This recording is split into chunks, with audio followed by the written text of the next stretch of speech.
ओम शांति। आज 1/2023 की मुरली है। रविवार का मुरली है अव्यक्त बाप दादा की वाणी। ओरिजिनल डेट रिवाइज है 23/4/93 मधुबन। निश्चय बुद्धि भव अमर भव। आज बाप दादा सर्व अति स्नेही आदि से यज्ञ की स्थापना के सहयोगी अनेक प्रकार के आए हुए भिन्न भिन्न समस्याओं के पेपर में निश्चय बुद्ध विजयी वन पार करने वाली आदि स्नेही सहयोगी अचल अचल आत्माओं से मिलन मनाने आए हैं। निश्चय के सब्जेक्ट में पास हो चलने वाले बच्चों के पास आए हैं। यह निश्चय चाहे इस पुराने जीवन में चाहे अगले जीवन में भी सदा विजय का अनुभव कराती रहेगी।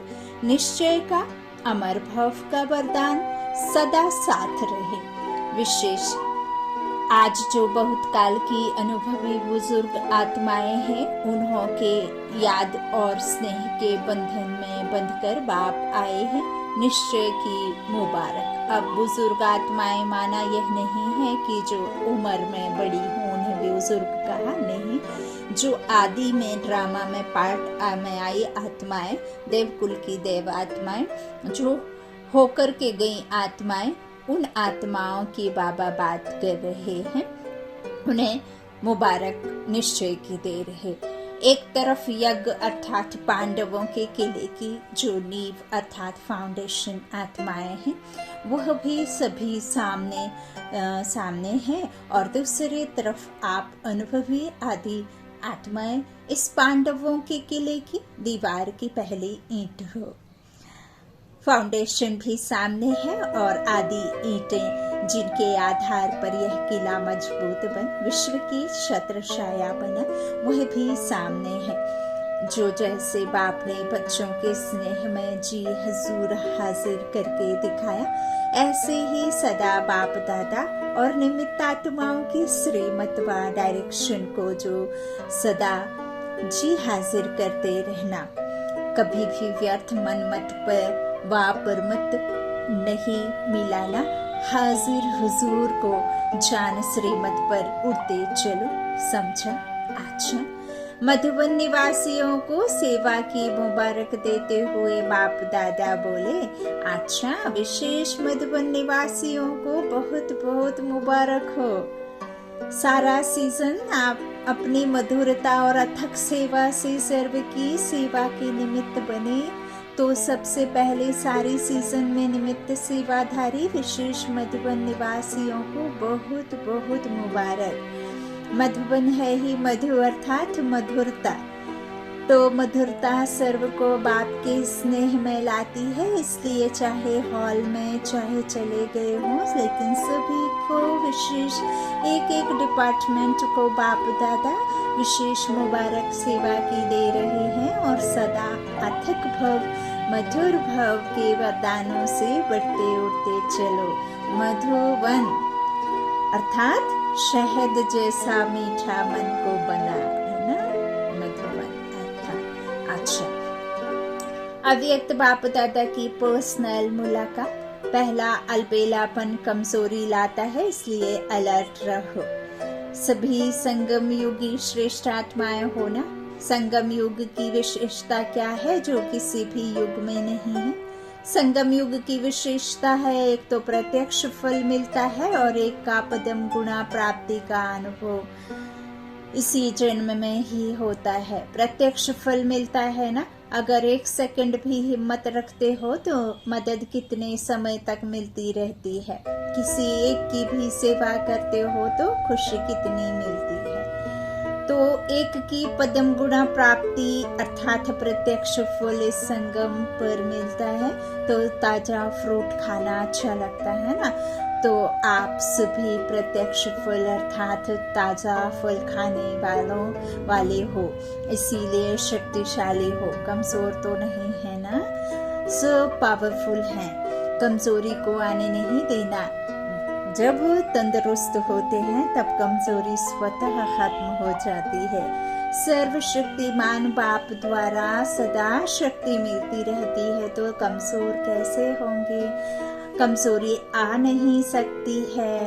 कभी गलती से आ जाती है, जब कुंभकर्ण की नींद में अलबेले होकर सो जाते हो तब आ सकती है, नहीं तो नहीं आ सकती है। आप तो अलर्ट हो ना, अलबेले हो क्या?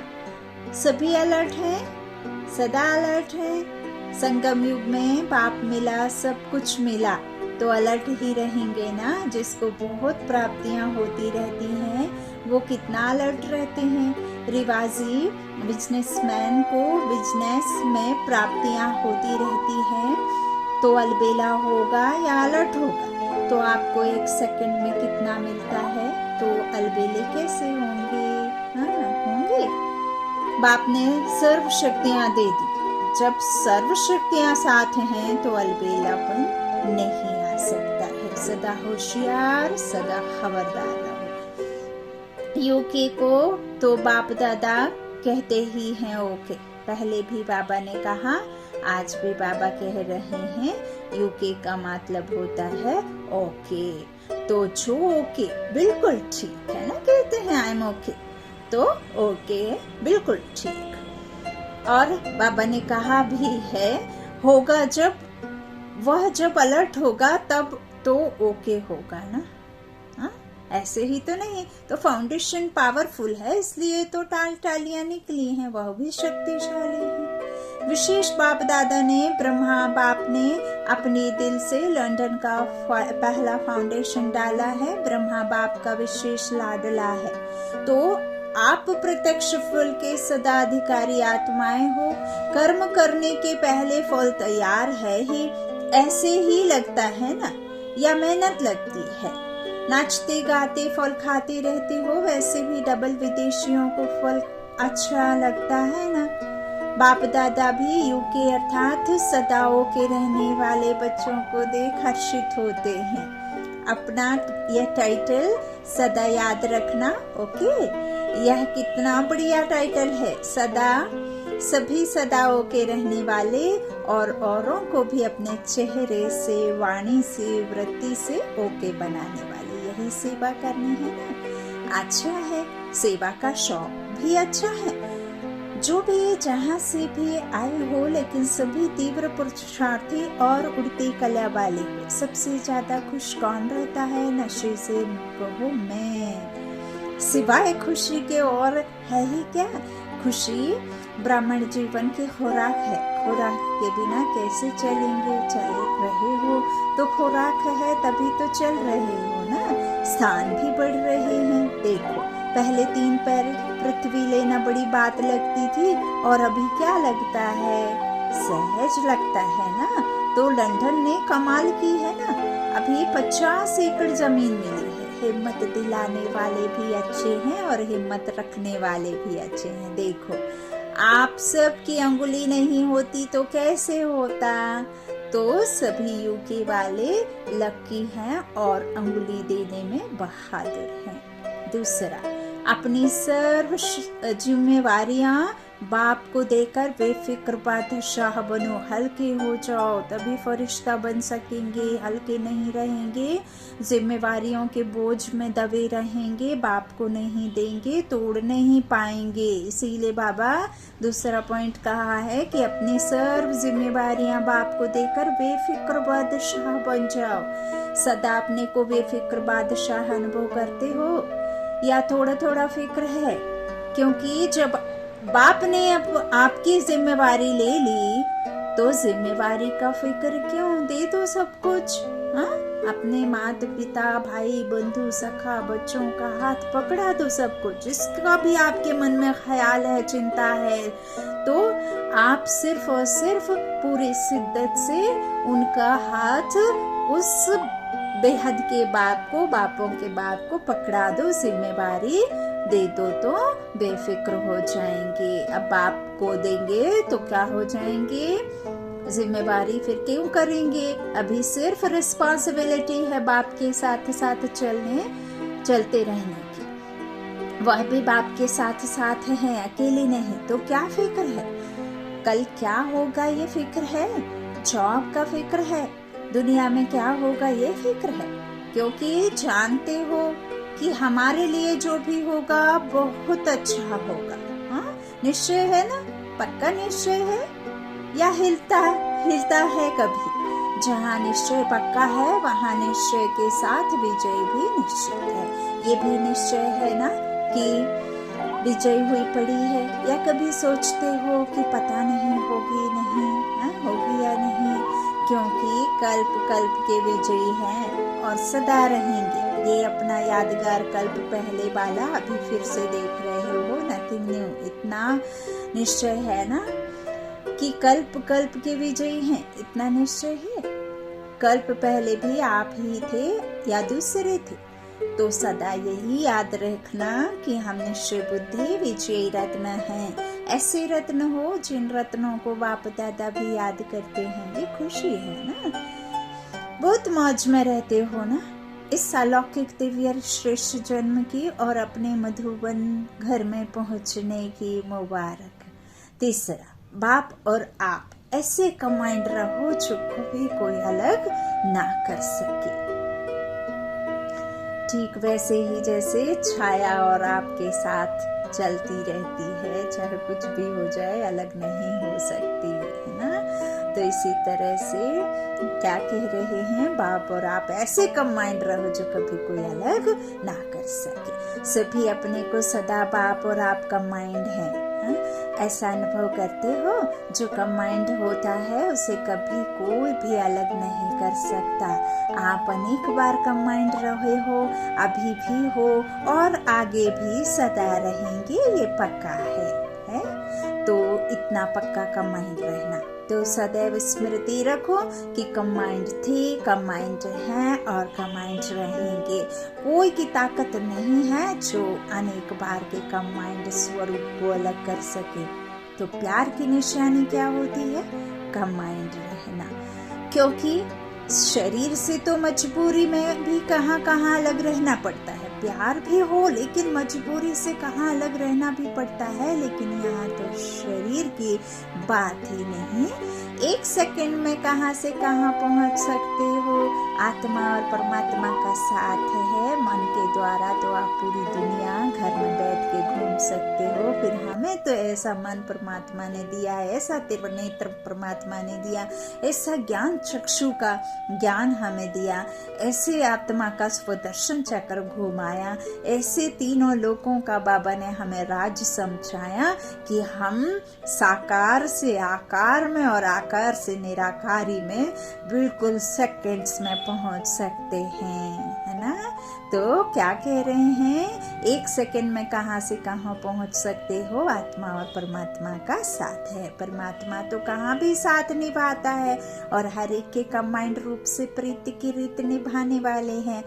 हर एक क्या कहेंगे, मेरा बाबा है, या कहेंगे तेरा बाबा है। हर एक कहेगा मेरा बाबा है। तो मेरा क्यों कहते हो? अधिकार है तभी तो कहते हो। प्यार भी है और अधिकार भी है। जहाँ प्यार होता है वहाँ अधिकार भी होता है। अधिकार का नशा है ना। कितना बड़ा अधिकार मिला है। इतना बड़ा अधिकार सतयुग में भी नहीं मिलेगा। सर्वश्रेष्ठ संगम योग है ना। किसी जन्म में परमात्मा अधिकार नहीं मिलता। प्राप्ति यहाँ है, प्रारब्ध सतयुग में है, लेकिन प्राप्ति का समय अभी है। कितना गुहाराज परमात्मा हमको समझाते हैं। ज्ञान मुरली आपकी आत्मा का भोजन है और आप भोजन 3 बार करते हैं, ऐसे ही मुरली भी 3 बार कोशिश करिए, जरूर पढ़िए, सुनिए, सुनाइए और आत्मा के भोजन को जरूर खाइए, ताकि आत्मा ही तो शरीर चलाती है ना।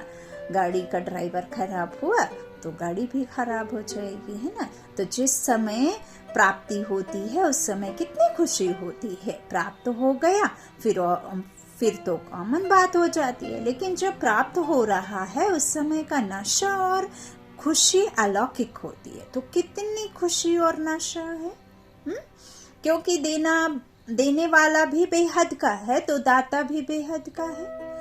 है ना। बाबा क्या कह रहे हैं, देने वाला कौन है, बेहद का है, तो दाता भी बेहद का है और मिलता भी बेहद का है ना। कोई एक जन्म कुछ एक समय के लिए नहीं, आधे कल्प 21 जन्मों के लिए 1250 वर्ष बाबा ने कहा, आधे कल्प के लिए अर्थात 2500 वर्ष के लिए परमात्मा आपको सुखी दुनिया में भेजते हैं, बेहद का देते हैं ना। तो मालिक किसके हो, हद के या बेहद के।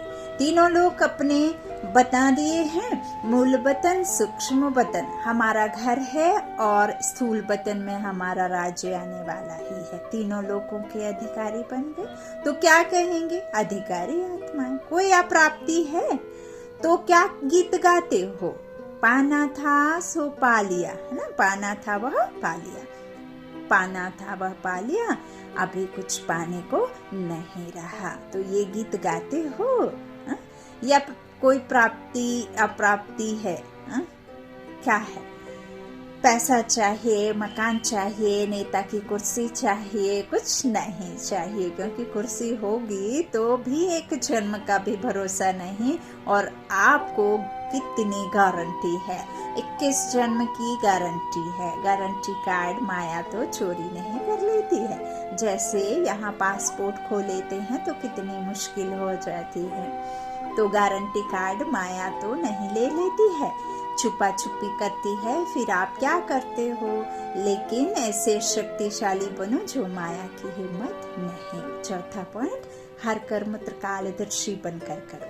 सभी अपने को तख्त नशीन आत्माएं अनुभव करते हो। अभी तख्त मिला है या भविष्य में मिलना है, क्या कहेंगे। सभी तख्त पर बैठेंगे। दिल तख्त बहुत बड़ा है ना। परमात्मा के दिल तख्त नशीन बच्चे बनना है तो दिल से दिलाराम बाप को याद करना है, दिल में बिठा लेना है। परमात्मा को दिल से याद करेंगे तो परमात्मा भी हमें दिल देगा, है ना।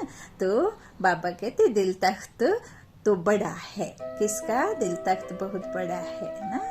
कहते हैं ना, मददे कर हिम्मती बच्चे मददे बाप, हाथ कार दे, दिल यार दे। तो काम हाथ से करो और दिल बाबा को दे दो। लेकिन सतयुग के तख्त पर एक समय में कितने बैठेंगे। तख्त पर भले कोई बैठे, लेकिन तख्त अधिकारी रॉयल फैमिली में तो आएंगे ना, तख्त पर इकट्ठे तो नहीं बैठ सकेंगे। इस समय सभी तख्त नशीन है, इसलिए इस जन्म का महत्व है। जितने चाहें जो चाहें दिल तख्त नशीन बन सकते हैं। इस समय और कोई तख्त है, कौन सा है, अकाल तख्त। आप अविनाशी आत्मा का तख्त, ये प्रकृति है ना। यहाँ बैठती है ना आत्मा, है ना। दिल्ली में तो फिट नहीं होती, यहाँ ये अकाल तख्त है जिसका कोई काल नहीं, वो आत्मा है। और परमात्मा की हम संतान है, वो जन्म मरण में नहीं आते, हम जन्म मरण में आती हैं। और हम जो है एक शरीर छोड़ दूसरा लेते हैं, परमात्मा का कोई शरीर नहीं है। वो आते हैं, अवतरण लेते हैं कुछ एक समय के लिए, ऐसे नहीं कि वो शरीर उनका है ना, लीज पर उधार लेते हैं। तो आत्मा का तख्त है प्रकृति, और परमात्मा भी परम धाम से आते हैं ब्रह्मा तन में, तो कहाँ प्रकृति में ही बैठते ना आकर। तो प्रकृति के तख्त नशीन भी हो और दिल तख्त नशीन भी हो, डबल तख्त है ना। नशा है कि मैं आत्मा प्रकृति के अकाल तख्त नशीन हूँ। तख्त नशीन आत्मा का स्वपर राज्य है, इसलिए स्वराज्य अधिकारी है। स्वराज्य अधिकारी हूँ, यह स्मृति सहज ही बाप द्वारा सर्व प्राप्ति का अनुभव कराएगी। तो तीनों ही तख्त की नॉलेज है। नॉलेजफुल हो ना, पावरफुल भी हो या सिर्फ नॉलेजफुल हो। जितने नॉलेजफुल हो उतने ही पावरफुल हो, या नॉलेजफुल अधिक पावरफुल कम। नॉलेज में ज्यादा होशियार हो, नॉलेजफुल और पावरफुल दोनों ही साथ साथ, तो तीनों तख्त की स्मृति सदा रहे। ज्ञान में 3 का महत्व है। त्रिकालदर्शी भी बनते हैं, तीनों काल को जानते हो या फिर सिर्फ वर्तमान को जानते हो। कोई भी कर्म करते हो तो त्रिकालदर्शी बनकर कर्म करते हो या सिर्फ एकदर्शी बनकर कर्म करते हो। क्या हो, ये एकदर्शी या त्रिकालदर्शी? क्वेश्चन, तो कल क्या होने वाला है वह जानते हो? कहो हम यह जानते हैं कि कल जो होगा वह बहुत अच्छा होगा। ये तो जानते हो ना, तो त्रिकालदर्शी हुए। जो हो गया वो भी अच्छा, जो हो रहा है वह और अच्छा, और जो होने वाला है वह और बहुत अच्छा। यह निश्चय है ना कि अच्छे ते अच्छा होना है, बुरा नहीं हो सकता। क्यों? अच्छे ते अच्छा बाप मिला है, अच्छे ते अच्छे आप बने, अच्छे ते अच्छे कर्म कर रहे हो, तो सब अच्छा है ना, कि थोड़ा बुरा थोड़ा अच्छा है। जब मालूम पड़ गया कि मैं श्रेष्ठ आत्मा हूँ, तो श्रेष्ठ आत्मा का संस्कार, बोल, कर्म अच्छा होगा ना। तो यह सदा स्मृति रखो कि कल्याणकारी बाप मिला तो सदा कल्याण ही कल्याण है। बाप को कहते हो कि मैं विश्व कल्याणकारी और आप मास्टर विश्व कल्याणकारी हो। बाबा कौन है? विश्व कल्याणकारी। आप कौन हो? मास्टर विश्व कल्याणकारी। पिता और बच्चे के आगे क्या लगता है? मास्टर लगता है कि नहीं? मास्टर भगवान बाबा कहते हैं बच्चे तुम हो, तो बाबा क्या कह रहे हैं? तो जो विश्व का कल्याण करने वाला है उसका कल्याण हो नहीं सकता। इसलिए यह निश्चय रखो कि हर समय, हर कार्य, हर संकल्प कल्याणकारी है। संगम युग को भी नाम देते हैं कल्याणकारी युग। तो आप कल्याण नहीं हो सकता तो क्या खाद याद रखेंगे? खाद निकलेगी याद से, तो क्या याद रखेंगे? ईश्वर को, क्योंकि उसी से खाद निकलेगी। तो जो हो रहा है वह अच्छा और जो होने वाला है वह बहुत बहुत अच्छा। तो यह स्मृति सदा आगे बढ़ाती रहेगी। अच्छा, सभी कोने कोने में बाप का झंडा लहरा रहे हो। हाँ, शिवरात्रि आने वाली है, शिव जयंती, परमात्मा का जन्म। तो सभी बहुत हिम्मत और तीव्र पुरुषार्थ से आगे बढ़ रहे हो और सदा बढ़ते रहेंगे। फ्यूचर दिखाई देता है ना। कोई भी पूछे आपका भविष्य क्या है, तो बोलो हमको पता है बहुत अच्छा है। अच्छा, वरदान। अपने मस्तक पर श्रेष्ठ भाग्य की लकीर देखते हुए सर्व चिंताओं से मुक्त बेफिक्र बादशाह भव। वाह बाबा, बहुत प्यारा बाबा का आज वरदान है। बेफिक्र रहने की बादशाही सब बादशाहियों से श्रेष्ठ है। अगर कोई ताज पहनकर तख्त पर बैठ जाए और फिक्र करता रहे तो यह तख्त हुआ या चिंता। भाग्य विधाता भगवान ने आपके मस्तक पर श्रेष्ठ भाग्य की लकीर खींच दी, वे फिक्र बादशाह हो गए। तो सदा अपने मस्तक पर श्रेष्ठ भाग्य की लकीर देखते रहो। वाह मेरा श्रेष्ठ ईश्वरीय भाग्य। इसी फख्र में रहो तो सब फिक्रातें, चिंताएं समाप्त हो जाएंगी। स्लोगन। एकाग्रता की शक्ति द्वारा रूहों का आह्वान कर रूहानी सेवा करना ही सच्ची सेवा है। एकाग्रता की शक्ति द्वारा रूहों का आह्वान कर रूहानी सेवा करना ही सच्ची सेवा करना है। अच्छा, ओम शांति। शुक्रिया बाप दादा, शुक्रिया आप सभी भाई बहनों के स्नेह का, प्यार का। ओम शांति। Good night.